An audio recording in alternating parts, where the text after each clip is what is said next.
देखते हैं, सिद्ध करें कि 1/√2 अपरिमेय संख्या है। तो सबसे पहला काम करना होगा, माना कि 1/√2 एक परिमेय संख्या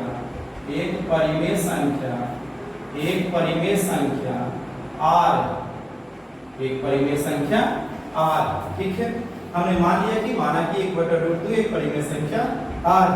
इसका मतलब हुआ कि 1/√2 बराबर r हम लिख लेते हैं। चलिए यहाँ क्रॉस मल्टीप्लिकेशन करते हैं, कोना कोना हम लोग गुना कर लेते हैं, तो ये हमारा नीचे में 1 छुपा रहता है, तो 1 हो जाएगा और ये हो जाएगा √2 गुना r, यानी √2r हो जाएगा। उसके बाद क्या होगा, 1/r बराबर √2 आ जाएगा। इसको समीकरण 1 मान लीजिए, ठीक है ना। 1/r जो आया बराबर √2, इसको समीकरण 1 मान लीजिए। फिर आगे आप चलिए, तो आप देख रहे हैं कि यहाँ इधर लिख लेते हैं, यहाँ 1/r एक परिमेय संख्या होगा क्योंकि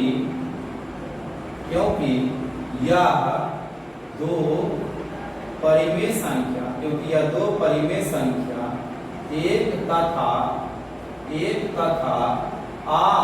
एक तथा r का भागफल है, हम जानते हैं, एक बात आप जान लीजिए पहले कि यहाँ पर एक जो है वो भी परिमेय संख्या है और r जो है इसको भी आपने परिमेय संख्या माना, ठीक है।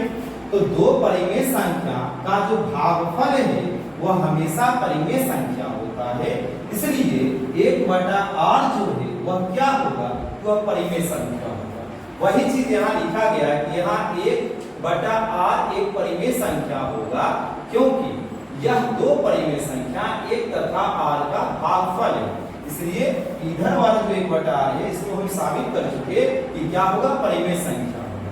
अच्छा, इसके बारे में हम पहले से जानते हैं कि √2, √3, √5, √7, √11 ये सब क्या है, तो ये सब अपरिमेय संख्या है। इसका मतलब हुआ कि समीकरण फर्स्ट से अगर हम लिखते हैं, समीकरण फर्स्ट से, तो हमारा हो गया परिमेय संख्या बराबर अपरिमेय संख्या जो असंभव है, ऐसा कभी हो नहीं सकता है, अर्थात ऐसा संभव नहीं है। अतः जब ऐसा नहीं संभव है तो इसका मतलब जो हमने माना 1/√2 एक परिमेय संख्या है, इसके अनुसार हमारा ऐसा चीज आया कि परिमेय और परिमेय बराबर हो गया। इसका मतलब हमने जो माना था वो गलत हुआ, क्योंकि ऐसा तो हो नहीं सकता, तो ये हमारी मान्यता गलत हो चुकी है। तो यहाँ लिखेंगे अतः हमारी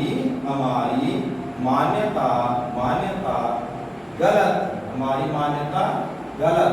अच्छा, हम यहाँ पे समझ लेते कि हमारी मान्यता गलत, इसका मतलब हमने जो माना परिमेय ये हमारा गलत था। तो हमने जब गलत हो गया तो इसका क्या अर्थ निकला कि ये जो परिमेय नहीं है, इसका मतलब हुआ कि ये परिमेय है। तो हम लिखेंगे 1/√2 एक परिमेय संख्या नहीं है, इसलिए 1/√2 परिमेय नहीं है। इसका मतलब क्या निकला, इसका मतलब निकला जब ये परिमेय नहीं है तो इसका मतलब निकला कि क्या है, अपरिमेय है। 1/√2 एक अपरिमेय संख्या होगी। चलो आसान भाषा में सिद्ध कर लिए 1/√2 क्या होगी, आसान भाषा में देख चुके हैं, ठीक ना। अब चलते हैं अगला जहां सिद्ध करते हैं। चलिए इसी में क्वेश्चन अगला ले लेते हैं, फिर दूसरा नंबर क्वेश्चन कैसे बनाएंगे। चलिए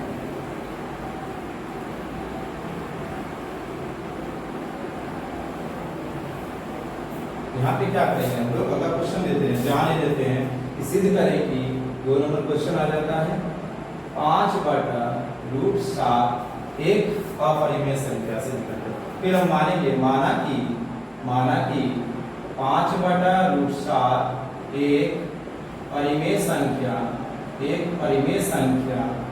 r, एक परिमेय संख्या r, ठीक है।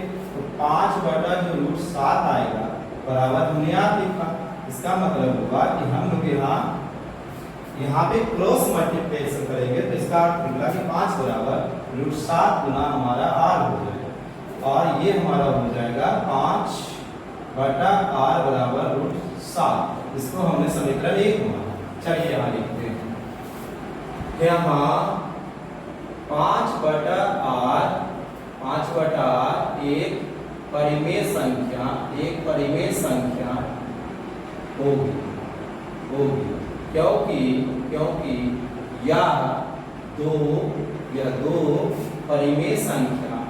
दो परिमेय संख्या 5 तथा r का भागफल, क्योंकि ये दो परिमेय संख्या 5 तथा r का भागफल है। और हम जानते हैं कि दो परिमेय संख्या का भागफल भी क्या होता है, तो परिमेय होता है।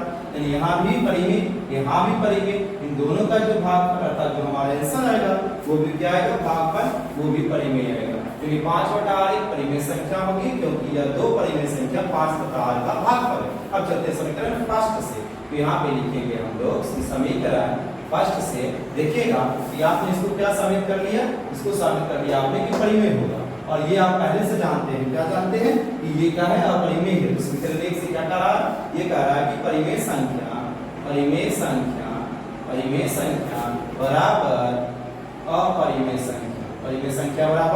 अपरिमेय संख्या जो असंभव है। अतः हमारी मान्यता गलत। हमने यहाँ पे लिखा कि हमारी मान्यता गलत थी। इसका अर्थ क्या निकला कि 5 बटे √7 तो जिसको हमने जो परिमेय माना ये गलत साबित हो गया। तो हुआ क्या, इसलिए 5 बटा √7 अब जो साबित है वो हो गया 5 बटा √7 एक परिमेय संख्या नहीं, 5 बटा √7 एक परिमेय संख्या नहीं होगी। इसलिए जब नहीं होगी परिमेय तो क्या होगी, 5 बटा √7 एक अपरिमेय संख्या होगी,